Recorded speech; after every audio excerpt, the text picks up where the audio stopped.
Bismillahirrahmanirrahim. Assalamualaikum warahmatullahi wabarakatuh. Waalaikumsalam warahmatullahi wabarakatuh. Baik, pada kesempatan sore ini bahasan kita mempelajari tentang salah satu bagian dari tema kita tentang saraf pada manusia. Kali ini kita akan membahas tentang sistem saraf somatik. Pada kesempatan yang lalu kita sudah mempelajari mengenal brief tentang sistem saraf somatik, tapi kali ini akan kita pelajari lebih detail sistem saraf somatik itu pada sisi letak Mungkin nanti Anda bisa buka di LMS di tema, di situ akan nanti kita dapatkan bahasan materinya jam 16.45 nanti akan ditayangkan Baik, pada sistem saraf somatik itu kita mengenal ada dua saraf penting di situ, yaitu saraf kranial dan saraf spinal. Nanti kita akan lihat di mana saja saraf kranial dan saraf spinal itu, dan apa saja hal yang kemudian bisa memberikan kemanfaatan bagi manusia, dalam bagaimana kemudian saraf ini bisa memberikan fungsi bagi aktivitas tubuh kita, baik itu aktivitas gerak dan aktivitas lainnya berhubungan dengan saraf. Nah, dalam klasifikasi sistem saraf somatis kita mengenal dua komponen atau dua bagian sistem saraf somatis yang ini didasarkan pada letak. Kenapa didasarkan pada letak? Karena ini berbeda. Yang satu pada daerah kranial, dan lagi pada daerah spinal. Kranial ini pada daerah otak, pada bagian otak. Sementara spinal ini pada bagian tulang belakang. Nah, jadi saraf kranial yang disebutkan di sini atau nervus cranials ini, dia punya 12 pasang saraf.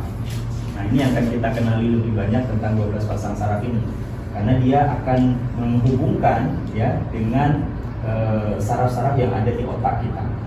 Dan nanti setelah itu ada saraf spinal, di mana saraf spinal ini punya ada 31 pasang saraf yang dia mengisi pada bagian-bagian tertentu di saraf spinal, yaitu di sini ada 5 bagian besar saraf spinal, mulai dari bagian saraf cervical atau cervix, bagian toraks, lumbar, sakral hingga coccygeal.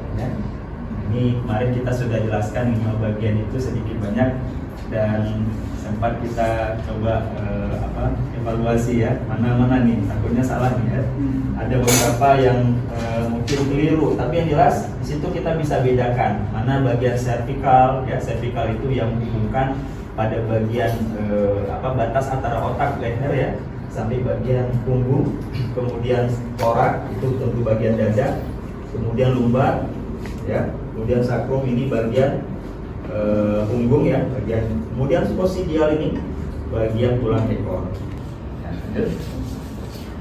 Jadi kita akan mengenal lebih jauh tentang saraf kranial. Tapi kalau kita ingin tahu tentang saraf kranial, kita semua yang kita tahu tentang saraf kranial apa itu? Artinya seberapa yang kita ketahui tentang saraf kranial. Ada yang tahu tentang saraf kranial selain yang disebutkan di sini? Belum Nanti selepas ini saya minta Anda juga menyiapkan ada video juga, karena di berbagai media apakah YouTube dan sebagainya itu juga menjelaskan tentang ada pembagian saraf kranial dan ada saraf spinal. Nah, jadi saraf kranial itu bagian dari susunan sistem saraf tepi, walaupun letaknya berdekatan dengan sistem saraf pusat.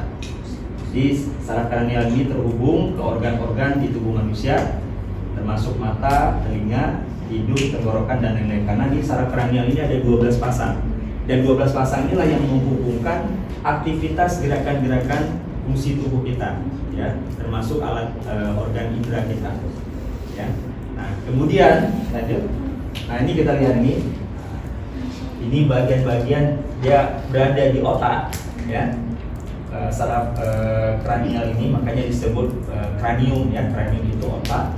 Nah, jadi kalau kita lihat ini bagian-bagian yang mengatur fungsi-fungsi, di mana nanti fungsi-fungsinya mengatur pada sistem saraf-saraf tertentu. Ada saraf pertama, saraf kedua, ketiga, ada 4, 5 sampai ke saraf ke 12. Nah, masing-masing saraf ini punya nama. Nanti kita lihat apa penamaannya. Ada saraf pertama apa, ya, saraf kedua sampai saraf ke-12. Nah, ini adalah beberapa yang sudah disebutkan di sini.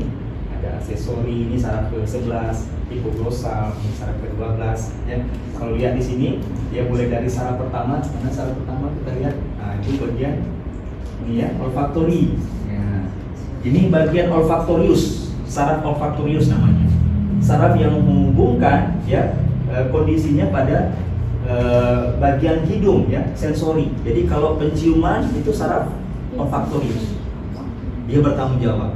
Jadi membedakan bau ya, wangi. Itu orang yang penjual minyak wangi pernah ya. Dia bisa mengenal memorinya bisa menangkap sekian banyak bau ya. Luar biasa. Nah, jadi itu juga karena kemampuan dalam saraf olfaktori ya. Nah, kemudian nanti ada saraf yang kedua. Mana saraf kedua di sini kita lihat?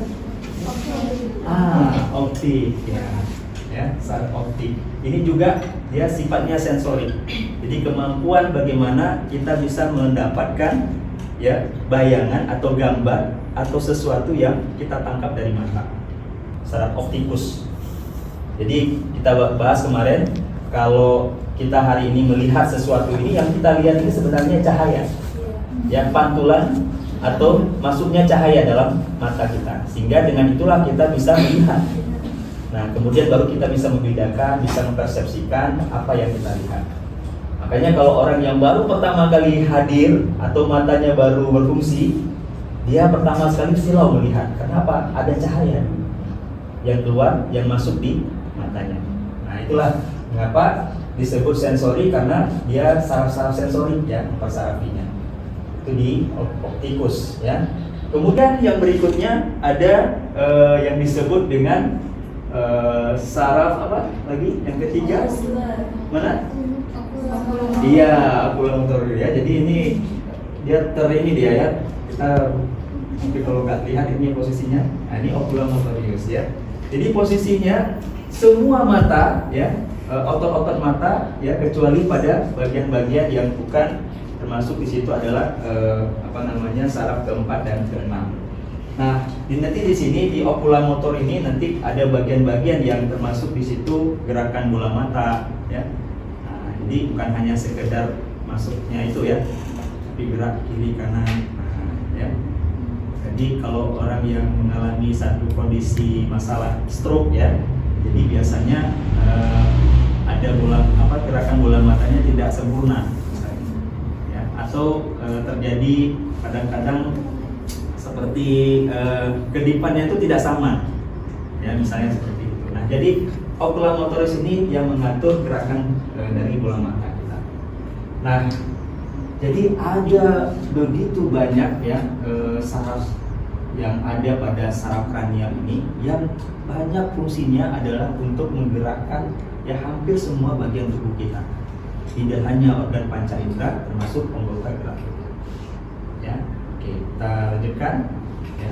Nah, ini kita kenalin, ini ada beberapa. Ya, nanti kita lihat. Nah, di sini nanti penggolongannya itu ada nama, ada jenis, ada fungsi. Ya, di situ ada jenisnya itu ada dia sifatnya sensorik. Ya.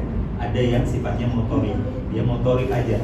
Tapi ada dua-duanya. Nanti kita lihat ternyata ada yang dia kerjanya dua, dia bisa sensorik juga, dia bisa motorik. Ya, lanjut terus. Ini saya coba loncat dulu, karena nanti setelah itu kita akan lihat ada saraf spina. Ya.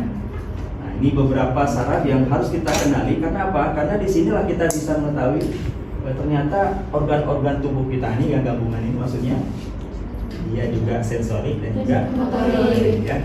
Nanti perlu dipahami nanti. Nah, di mana di sini ternyata saraf-saraf kranial ini menggerakkan fungsi utama ya, anggota gerak kita, termasuk terutama pada panca indera atau bagian indera kita. Nah, ini seperti hipoglossus ya, ini yang menggerakkan lidah. Jadi kalau orang yang mengalami satu kelumpuhan atau mengalami satu masalah pada sistem sarafnya, dia bisa mengganggu pada saraf kranial yang ke-12, maka ini akan mengakibatkan hipoglossusnya mengalami kerusakan, sehingga dia tidak mampu melakukan upaya untuk menelan makanan. Jadi makanannya itu tidak bisa lagi disupport dengan makan melalui mulut. Ya, jadi harus gimana? Iya, menggunakan nasogastric tube namanya tube, NGT. Nasogastric tube itu ya makanannya itu dimasukkan melalui dua lubang hidung, tapi bagian salah satu hidung ya.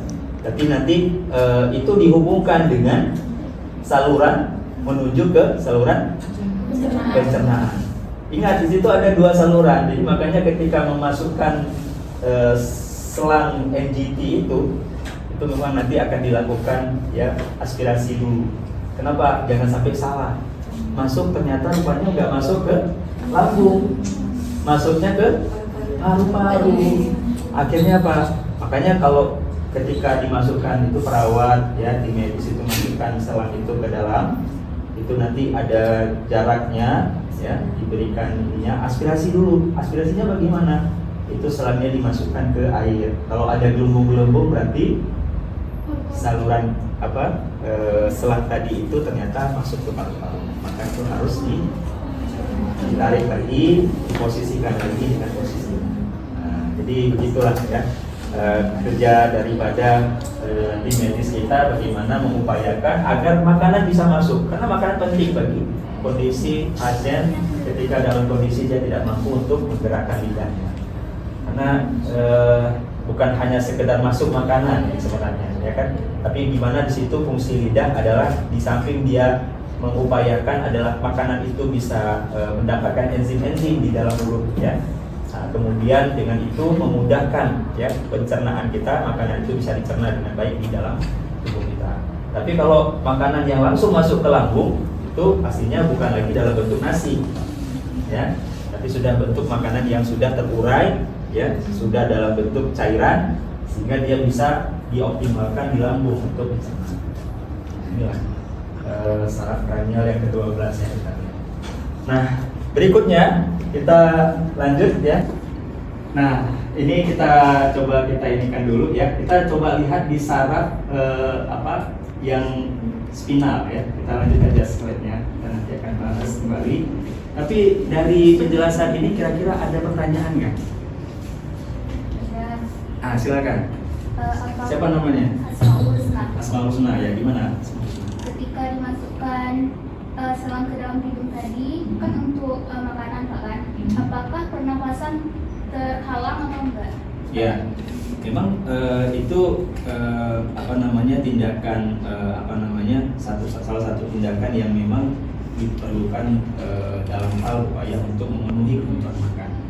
Jadi pasien itu kemudian ya dia tidak serta-merta dia mungkin agak susah ya untuk kita masukkan itu. Jadi membutuhkan kerjasama yang bagus. Nah, jadi artinya diharapkan dia dengan upayanya untuk menarik napas ya, kemudian untuk upaya untuk menelan gitu ya. Nah, gitu ya. Jadi dengan seperti itu ya selang itu bisa masuk, dan itu biasanya ada dilapisi dengan semacam vaselin ya, semacam seperti ada cairan begitu yang untuk melicinkan. Nah, jadi masuk dia ke situ itu juga pelan-pelan, nggak boleh langsung ini. Ya, jadi masuk nanti sudah ada batas ya, batas masuk ke rongga hidung itu nanti sudah selesai itu baru kita lakukan aspirasi dengan air. Ini gelas. Jadi di situ kita lihat, atau juga kalau misalnya itu ternyata tidak bergelembung, maka kita lakukan penyedotan. Jadi kita sedot kalau ada keluar cairan, nah itu cairan dari dalam lambung. Nah itu untuk memastikan lagi bahwa selang tadi itu sudah masuk ke dalam lambung. Nah barulah ya kemudian itu dimasukkan ke ada squid ya, squid yang besar yang untuk memberikan makanannya. Jadi itu pun harus ditutup dengan baik. Kenapa? Kalau terbuka ini akan membahayakan juga, karena pasien akan mual biasanya. Jadi dia harus ditutup dan dijamin kondisinya dalam keadaan yang baik. Nah, dan itu tidak boleh lama. Dia paling berapa hari, 1, 2, 3 hari itu diganti lagi yang baru. Nah, kenapa? Ya, karena ya habis. Ya, jadi karena itu perlu untuk supaya kemudian ya infeksi dan sebagainya itu tidak terjadi. Karena ketika masuk benda-benda yang seperti itu, dan itu kan dia tidak bisa tahan lama. Nah, jadi dia harus diganti dengan yang baru. Itu sifatnya disposable dan steril. Jadi cara melakukannya juga harus dalam kondisi yang steril ya. Nah, kita lanjutkan ya saraf spinal ya. Tadi kita ingat kembali ada dua tadi saraf. Pertama apa? Kranial. Saraf kranial ada berapa pasang? 12. Ada 12 pasang. Tapi nanti kita akan pelajari tadi yang pertama saraf apa yang pertama? Oculomotorius ya. Ya, tadi yang ke-12 saraf hipoglossus ya. Nanti kita akan lanjutkan kembali karena pembahasannya agak panjang. Nah, nanti kita akan bicara tentang saraf spinal ini. Saraf spinal ini ada di sistem di tulang belakang kita ya. Karena disebut spinal karena dia berada pada bagian tulang belakang. Dan di saraf spinal ini dia punya 31 pasang. Kenapa 31 pasang? Mengisi pada 5 area besar ya saraf spinal yang ada. Mulai dari servikal, torakal, lumbar, sakral hingga koksidial. Dan yang paling sedikit itu sarafnya adalah koksidial. Dia punya 1. Makanya 31 itu karena 1 ini, ya kan? Nah, di sana 1. Nah, semua saraf ini ya dia saraf campuran sehingga setiap saraf terdiri dari baik komponen ventral, motorik dan akar dorsal dan sensorik. Jadi hampir semua ya disebutkan semua sarafnya itu kalau tadi kan kalau saraf kranial ada yang sensorik, ada motorik kan, ada juga gabungan. Tapi ini semuanya 31 pasang ini yang 5 saraf besarnya itu di saraf spinal itu semuanya adalah sensorik dan motorik. Ini menunjukkan bahwa kegiatan aktivitas saraf spinal ini dia bisa bekerja ya secara disadari dan juga ada yang dilakukan secara tidak disadari. Tidak sadar. Kita kemarin juga sempat menyinggung bagaimana sistem saraf spinal ini dia bekerja juga ada yang kita sadari dan ada yang tidak kita sadari. Contohnya apa? Gerakan jantung, ya, gerak bola mata, ya, kedip-kedip itu ya. Itu kan tidak bisa dilakukan dengan dengan secara sadar, tapi secara tidak sadar. Nah, kita next kembali ini saraf spinalnya. Nah, ini kita sudah lihat kemarin ya. Jadi harus bisa kita bedakannya. Nah, di kemarin kita tunjukkan ya beberapa panah gitu ya, di mana posisi servikal, mana torakal, lumbar ya. Ya sebenarnya kalau kita mau pelajari ini kan servikal ini pastinya yang namanya servikal itu paling atas ya. Torak itu badan, torak ya kan. Kemudian lumbar itu ya bagian biasanya kalau lumbar kalau kita orang ibu hamil itu disuntik anestesinya di bagian ini lumbar. Jadi makanya bagian itu tulang ini kadang-kadang memang pada ibu-ibu hamil biasanya agak sedikit kelumpuhan ya. Kemudian sakrum ini tulang duduk ya. Nah, pada pantat ya. Ada di bagian akhir ini koksidial tulang ekor ya. Walaupun kita katakan dia kecil ya, hanya sekitar 1 atau 2 cm, tapi dia cukup memiliki satu ya saraf juga di dalam saraf koksidial. Baik, saya kira ini mungkin bagian-bagian dari yang kita pelajari dalam sistem saraf kita. Salah satunya yang kita pelajari ini saraf otomatik ya. Dan mengapa kita perlu pelajari ini karena ternyata saraf-saraf inilah yang mendukung aktivitas kerja kita dan semua aktivitas kerja kita itu sangat membutuhkan persarafan atau sistem saraf. Dan semoga nanti pembelajaran berikutnya kita akan mempelajari lebih banyak lagi dari semua saraf, baik itu saraf spinal dan saraf kranial ya. Baik, saya kira itu saja. Terima kasih atas perhatiannya. Kita ketemu lagi pada pertemuan ke depan. Semoga pembelajaran kita hari ini mendapatkan manfaat dan mohon nanti kita akan lihat kembali pembelajaran kita di LMS kita. Nanti di situ kita akan bisa mempelajari dengan video, ada video tentang saraf spinal dan saraf kranial. Terima kasih. Assalamualaikum warahmatullahi wabarakatuh. Waalaikumsalam warahmatullahi wabarakatuh. Ada 20 menit.